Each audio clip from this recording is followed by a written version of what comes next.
नमस्कार बच्चों। बेटा पिछली क्लास में हमने पढ़ा था कि बीटा क्षय होता क्या है। बीटा क्षय पढ़ने के पश्चात हमने रेडियो एक्टिव समस्थानिकों के उपयोग पढ़े थे पिछली क्लास में। आज बेटा हम पढ़ेंगे कि बीटा स्पेक्ट्रम क्या होता है। कि बीटा क्षय के अंदर देखो जो ऊर्जा उत्सर्जित होती है उसका स्पेक्ट्रम कहलाता है बीटा स्पेक्ट्रम। तो आज जो अपना टॉपिक है वो है बीटा स्पेक्ट्रम। ठीक है, अब बात करते हैं बीटा स्पेक्ट्रम होता क्या है। अगर बेटा अपने पास माना कोई रेडियो एक्टिव तत्व था, उस रेडियो एक्टिव तत्व से जितने बीटा कण अपने उत्सर्जित होते हैं उन बीटा कणों की संख्या और इसके अलावा जो ऊर्जा वहां से उत्सर्जित होती है, मतलब किसी भी रेडियो एक्टिव तत्व से जितने बीटा कण अपने उत्सर्जित होते हैं वो, और उसके अलावा जो उनकी ऊर्जा होती है, किसकी, बीटा कणों की जो अपने पास ऊर्जा होती है, उस ऊर्जा के मध्य जब हम ग्राफ खींचते हैं तो ये ग्राफ बेटा क्या कहलाता है, बीटा स्पेक्ट्रम कहलाता है। यहां पर लिखेंगे बीटा कणों की संख्या और ये हो गया ऊर्जा। इसके मध्य जब ग्राफ खींचा जाता है तो बेटा एक ग्राफ हमें इस प्रकार से लगभग एक ग्राफ प्राप्त होता है। ठीक है, यहाँ पर इसका मान कैसा होता है, अधिकतम होता है, और यहाँ पर एक बिंदु होता है बेटा, ये एक बिंदु होता है अंतः बिंदु ऊर्जा। यहाँ पर कौन सा बिंदु होता है, एक अंतः बिंदु ऊर्जा होती है। इस प्रकार का हमें ग्राफ प्राप्त होता है कब, जब हम किस किस के बीच में ग्राफ खींचते हैं, बीटा कणों की संख्या और ऊर्जा के मध्य। इस बेटा बीटा स्पेक्ट्रम, ये जो ग्राफ खींचा है हमने यही क्या कहलाता है, बीटा स्पेक्ट्रम कहलाता है। और देखो इस ग्राफ की जो विशेषताएं कौन कौन सी होती है।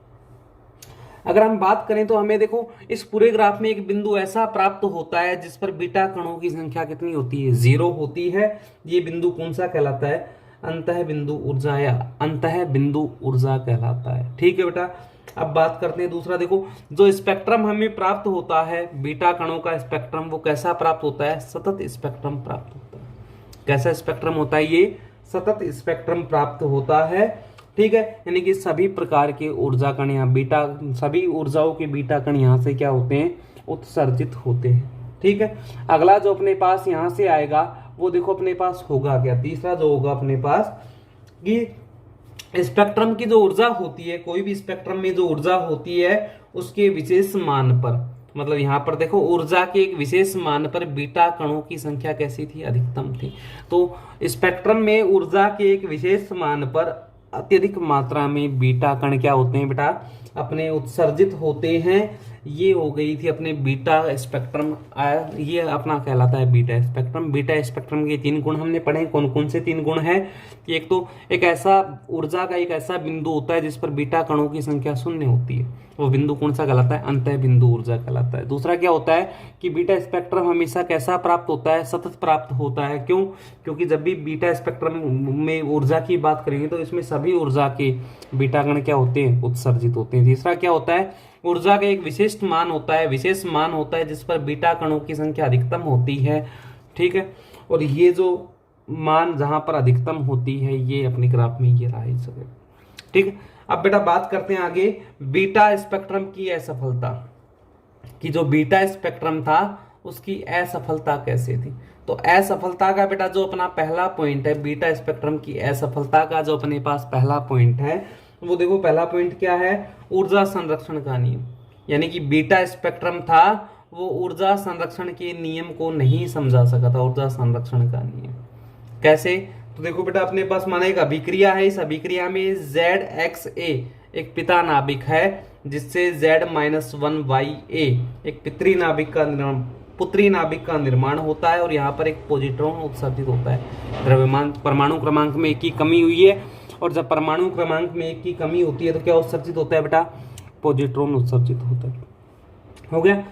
ऐसी स्थिति में देखो अगर हम द्रव्यमान संख्या की बात करते हैं तो द्रव्यमान संख्या अभिक्रिया से पहले और बीटा उत्सर्जन के पश्चात दोनों ही कंडीशन में अपने पास जो द्रव्यमान संख्या है बेटा वो कैसी है, वो अपनी सही है। ठीक है, अब उसके बाद हम बात करते हैं द्रव्यमान संख्या दोनों तरफ की समान हो गई। इसके अलावा परमाणु क्रमांक भी दोनों तरफ का कैसा है, समान। और बेटा यहाँ से जब द्रव्यमान संख्या समान होती है तो जो ऊर्जा भी क्या होगी, वो भी कैसी होगी, समान होती है। इसका मतलब क्या हुआ कि बीटा कण जो उत्सर्जित होते हैं इनमें ऊर्जा नहीं होती, लेकिन ये गलत है। मतलब इसका मतलब क्या हुआ, बीटा स्पेक्ट्रम में ऊर्जा संरक्षण के नियम की पालना नहीं होती। दूसरा जो अपने पास होता है वो होता है रेखीय संवेग संरक्षण। रेखीय संवेग संरक्षण, बेटा रेखीय संवेग संरक्षण की पालना भी बीटा 6 में नहीं होती या बीटा स्पेक्ट्रम में नहीं होती। कैसे, तो इसके लिए देखो, अगर हम इसी एग्जांपल की बात करते हैं, प्रारंभ में जो अपना नाभिक होता है वो स्थिर अवस्था में होता है, मतलब वो गतिशील नहीं करता, तो प्रारंभ में जो उसका संवेग होता है वो कितना होता है, 0। ठीक है, लेकिन बाद में जो उसका संवेग होगा ये गतिशील अवस्था में होते हैं दोनों, तो ऐसी स्थिति में इसका कुछ ना कुछ संवेग होता है। मतलब अभिक्रिया से पहले का संवेग किसके बराबर नहीं होता बेटा, अभिक्रिया के बाद के संवेग के बराबर नहीं होता है। और जब ऐसा नहीं होगा तो इसका मतलब क्या हुआ, जब भी बीटा उत्सर्जन होता है तो रेखीय संवेग संरक्षण की पालना नहीं होती है। तीसरा जो इसका होता है विफलता का, वो होता है कोणीय संवेग संरक्षण। तो बेटा जब देखो रेखीय संवेग ही संरक्षित नहीं रहता तो कोणीय संवेग कैसे संरक्षित रहेगा। ठीक है, लेकिन इसको भी एक अभिक्रिया से समझेंगे कि भाई माना अपने पास एक प्रोटॉन है, ये प्रोटॉन न्यूट्रॉन में परिवर्तित हो जाता है और यहां से एक पॉजिट्रॉन क्या करता है, उत्सर्जित करता है। प्रोटॉन था वो न्यूट्रॉन में परिवर्तित हो गया और एक क्या उत्सर्जित करता है, यहाँ पे पॉजिट्रॉन उत्सर्जित करता है। इस अभिक्रिया में देखो, अभिक्रिया से पहले जो इसका कोणीय संवेग था प्रोटॉन का वो था 1/2 h/2 पाई, लेकिन अभिक्रिया के बाद जो हमें कोणीय संवेग प्राप्त होता है वो प्राप्त होता है h/2 पाई प्राप्त होता है या फिर 0 प्राप्त होता है। दो कंडीशन यहाँ पे अपने पास मिलती है। पहले तो 1/2 पाई था, h/2 पाई था, दूसरे में क्या था, h/2 पाई मिलेगा या कितना मिलेगा, 0 मिलेगा। तो इसका मतलब बेटा अभिक्रिया से पहले और अभिक्रिया के पश्चात का संवेग कैसा नहीं रहता, समान नहीं रहता, तो इसमें कोणीय संवेग संरक्षण के नियम की पालना भी नहीं होती। ये बेटा 3 असफलताएं थी, हमने 3 ही विशेषताएं पढ़ी थी और 3 ही क्या पढ़ी हैं, असफलताएं पढ़ी हैं। असफलता में क्या क्या था, एक तो ऊर्जा संरक्षण की पालना नहीं होती किसमें, बीटा उत्सर्जन में। दूसरे रेखीय संवेग संरक्षण की पालना नहीं होती किसमें, बीटा उत्सर्जन में। और तीसरा कोणीय संवेग संरक्षण की भी पालना नहीं होती किसमें, बीटा उत्सर्जन में। बेटा ये अपना बीटा उत्सर्जन क्या हो गया, खत्म हो गया। अब अगला जो होता है अपना वो होता है गामा 6। गामा 6 बेटा देखो, गामा 6 को समझो कि गामा 6 में होता क्या है। जब भी कोई नाभिक अपने पास या कह दो रेडियो एक्टिव तत्व, कैसा तत्व कोई अपने पास, रेडियो एक्टिव तत्व है, तो इस रेडियो एक्टिव तत्व की नाभिक की हम बात करते हैं। इस रेडियो एक्टिव तत्व से जब कोई अल्फा या बीटा कण उत्सर्जित होता है, कौन सा कण उत्सर्जित होता है बेटा, अल्फा कण उत्सर्जित होता है या फिर बीटा कण उत्सर्जित होता है, तो ऐसी स्थिति में जो अपने पास यहां से पुत्री नाभिक प्राप्त होता है। मतलब पितरी नाभिक से कौन सा नाभिक बनता है, पुत्री नाभिक बनता है। और ये जो पुत्री नाभिक किससे प्राप्त हुआ है, अल्फा या बीटा 6 से हमें प्राप्त हुआ है। बेटा ये अत्यधिक उत्तेजित अवस्था में होता है। कौन सी अवस्था में होता है, ये अत्यधिक उत्तेजित अवस्था में होता है। और इस उत्तेजित अवस्था में होने के कारण ये कैसा होता है, अस्थायी नाभिक होता है। और इस अस्थायी नाभिक को स्थायित्व प्राप्त करवाने के लिए यहाँ से गामा किरणों का उत्सर्जन होता है। किसका उत्सर्जन होता है बेटा, गामा किरणों का उत्सर्जन होता है। और यही अभिक्रिया क्या कहलाती है, गामा 6 कहलाती है। जैसे एग्जांपल लेते हैं, भाई अपने पास एक था 92 यूरेनियम 238, ठीक है, इससे अपने पास बना क्या, ये बन गया 90 थोरियम 234। बेटा देखो द्रव्यमान संख्या में कितने की कमी हुई, 4 की। परमाणु क्रमांक में कितने की कमी हुई, 2 की। ऐसा 6 जिसमें द्रव्यमान संख्या में 4 की कमी हो और परमाणु क्रमांक में 2 की कमी हो, तो मतलब कौन सा कण उत्सर्जित होता है बेटा, अल्फा कण उत्सर्जित होता है या हीलियम परमाणु उत्सर्जित होता है। हो गया। अब मैंने आपको अभी क्या बताया था, जब भी अल्फा कण उत्सर्जित होता है या दूसरा कण उत्सर्जित होता है तो जो पितरी नाभिक से पुत्री नाभिक बनता है वो उत्तेजित अवस्था में होता है। स्टार बेटा यहाँ पर क्या दर्शा रहा है कि जो पुत्री नाभिक यहाँ पर प्राप्त हुआ, जो थोरियम यहाँ पर प्राप्त हुआ, वो कौन सी अवस्था में है, उत्तेजित अवस्था में हमें प्राप्त होता है। इस उत्तेजित अवस्था में प्राप्त थोरियम को स्थायी अवस्था में कैसे लेके आया जाता है, तो बेटा देखो 90 TS 234 स्टार के साथ है, मतलब उत्तेजित अवस्था में। यहाँ से ये बन जाएगा कौन सी अवस्था में आ जाएगा अपने पास, सामान्य अवस्था में। लेकिन कब आएगा, जब यहाँ से क्या उत्सर्जित हो जाए, गामा किरणें, या गामा किरणें यहाँ से जब उत्सर्जित होंगी तो ये उत्तेजित अवस्था से कौन सी अवस्था में आ जाएगा बेटा, सामान्य अवस्था में आ जाएगा। या इसको आप दूसरे तरीके से किस प्रकार समझ सकते हो, तो बेटा दूसरा तरीका देखो, अपने पास था 92 यूरेनियम 238 इस जगह पे था। यहां से देखो हुआ क्या, अपने पास एक अल्फा कण उत्सर्जित हो गया और ये यहां पर क्या मिला, 90 थोरियम 234 स्टार उत्तेजित अवस्था में। ये उत्तेजित अवस्था से यहाँ पर क्या उत्सर्जित होती है, अपने पास गामा किरणें उत्सर्जित होती हैं।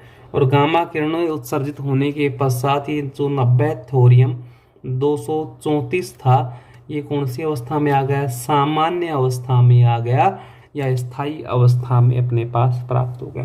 तो इस प्रकार से भी दर्शाने का मतलब वही, देखो पहले अल्फा कण उत्सर्जित हुआ, फिर गामा किरणें उत्सर्जित हुई। तो अल्फा कण उत्सर्जित होने पर थोरियम बना जो उत्तेजित अवस्था में था, और इस थोरियम से जब गामा किरणें उत्सर्जित हो गई तो ये कौन सी अवस्था में आ गया, अपना सामान्य अवस्था में आ गया। बेटा ये अपना अल्फा 6 हो गया खत्म। अब जो अपना अगला टॉपिक है वो है आंतरिक रूपांतरण। और बेटा देखो आंतरिक रूपांतरण में होता क्या है, जब भी कोई रेडियो एक्टिव पदार्थ होता है जो कि उत्तेजित अवस्था में होता है, वो उत्तेजित अवस्था से कौन सी अवस्था में आता है, हमेशा मूल अवस्था में आता है। लेकिन उत्तेजित अवस्था से मूल अवस्था में आने के लिए उसको क्या करना पड़ता है, जो अपनी ऊर्जा है वो कक्षीय इलेक्ट्रॉन को देनी पड़ती है।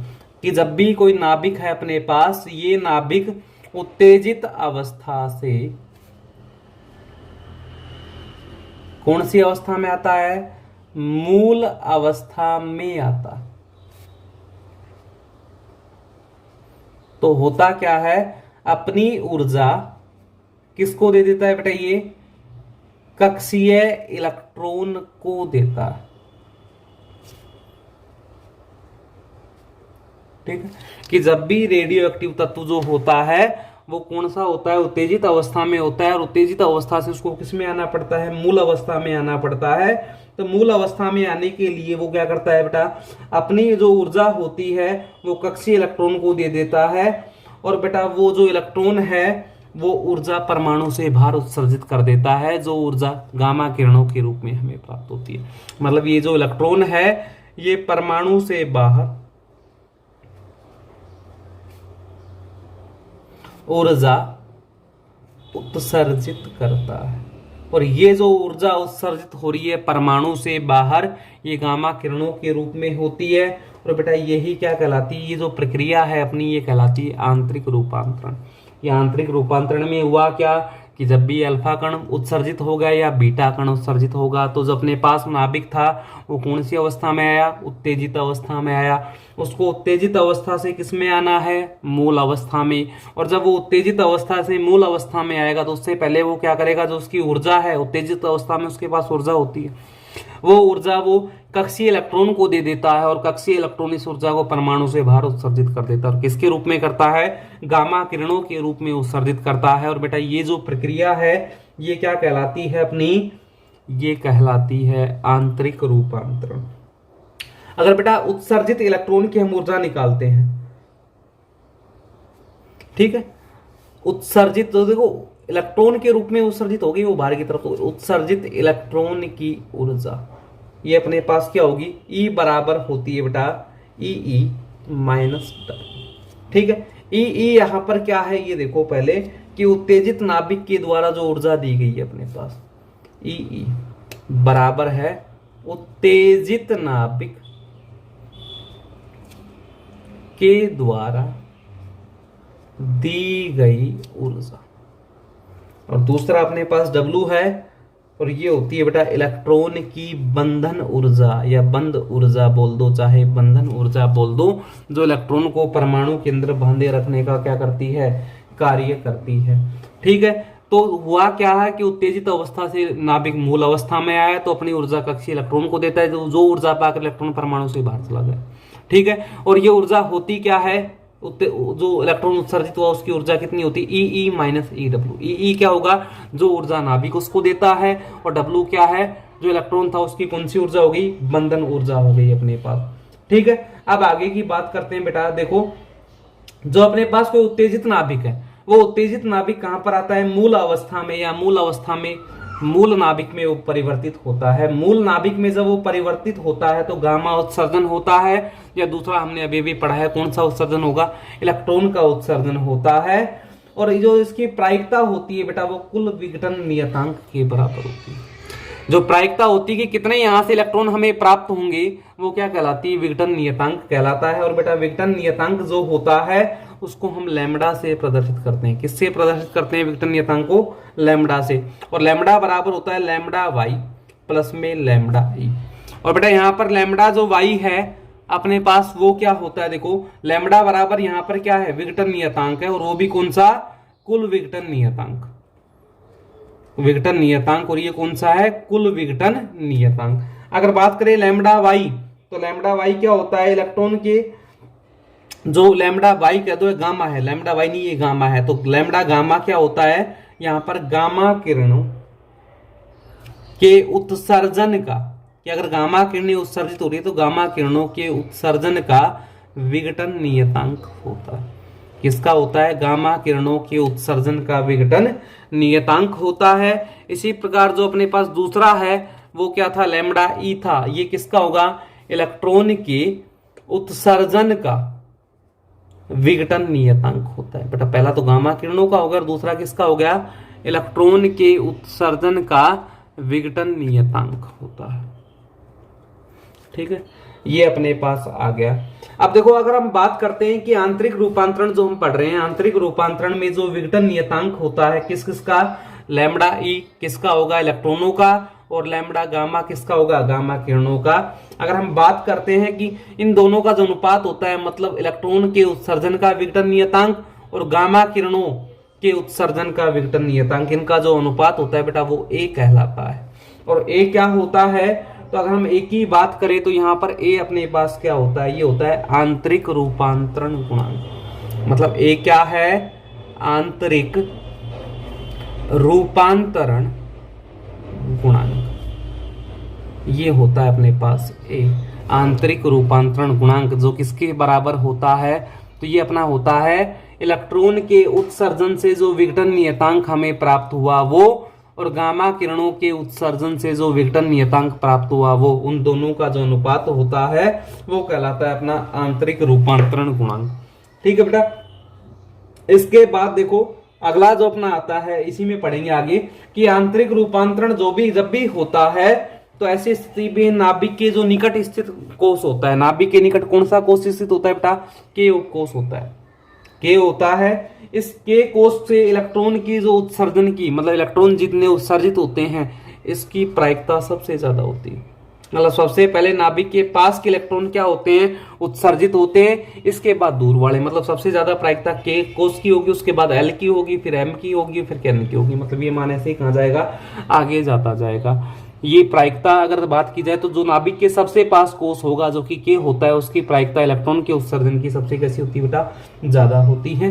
ठीक है, अगली जो अपनी हेडिंग है बेटा वो है कि आंतरिक रूपांतरण और प्रकाश विद्युत प्रभाव में अंतर। ये है अपनी अगली हेडिंग, क्या है, आंतरिक रूपांतरण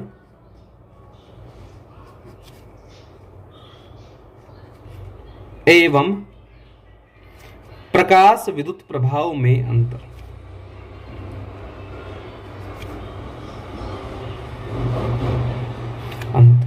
क्या होता है बेटा, देखो आंतरिक रूपांतरण और प्रकाश विद्युत प्रभाव में अंतर की बात करें, आंतरिक रूपांतरण हमने अभी अभी पढ़ लिया कि नाभिक की उत्तेजित अवस्था में से मूल अवस्था में लाने के लिए क्या करता है, वो अपनी कुछ ऊर्जा इलेक्ट्रॉन को दे देता है जो कक्षीय इलेक्ट्रॉन होता है, और कक्षीय इलेक्ट्रॉन वो ऊर्जा पाकर उत्सर्जित हो जाता है। ठीक है, अब बात करते हैं प्रकाश विद्युत प्रभाव। बेटा ये हमने पढ़ा था, क्वांटम में पढ़ा था पहले यूनिट में।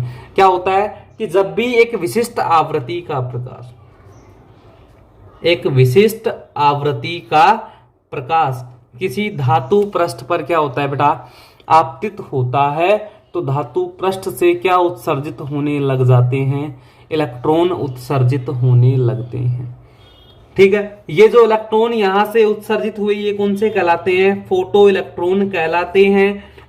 और इसके अलावा ये जो प्रभाव है जो इलेक्ट्रॉनों को उत्सर्जित करता है ये क्या कहलाता है, प्रकाश विद्युत प्रभाव कहलाता है। और बेटा जो आवृत्ति है, जिस आवृत्ति पर यहाँ से इलेक्ट्रॉन उत्सर्जित होते हैं, ये आवृत्ति कौन सी आवृत्ति कहलाती है, दहली आवृत्ति कहलाती है। ये आवृत्ति अपनी कौन सी कहलाती है, दहली आवृत्ति कहलाती है।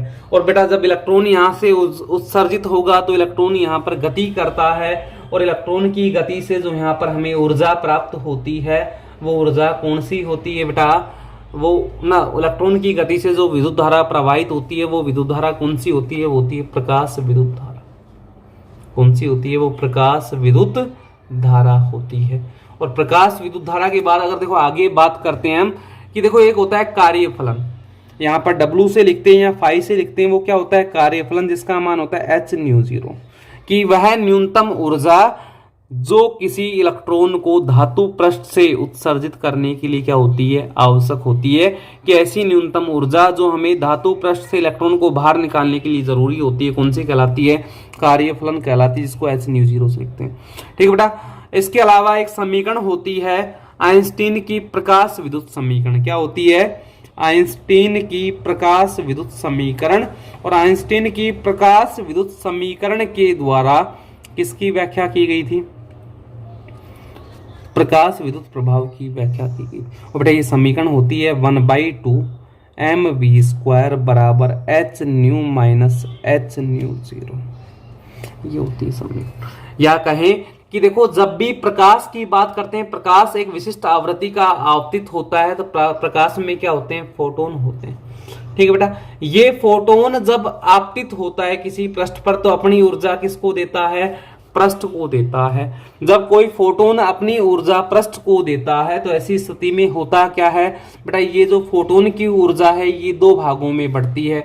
एक तो कार्यफलन के रूप में चली जाती है, आधी ऊर्जा कहां पर जाएगी इसकी, कार्यफलन के रूप में, जो कि इलेक्ट्रॉन को उत्सर्जित करवाने के लिए कैसी होती है, आवश्यक होती है। और बची हुई जो ऊर्जा है वो इलेक्ट्रॉन को गतिज ऊर्जा प्रदान करती है। किसको, इलेक्ट्रॉन को गतिज ऊर्जा प्रदान करती है, ताकि वो इलेक्ट्रॉन वहां से जल्दी से क्या हो जाए, उत्सर्जित हो जाए। तो ये दो प्रकार की ऊर्जाओं के आधार पर आइंस्टीन ने एक समीकरण दिया था जो क्या कहलाता है, आइंस्टीन का प्रकाश विद्युत समीकरण कहलाता है।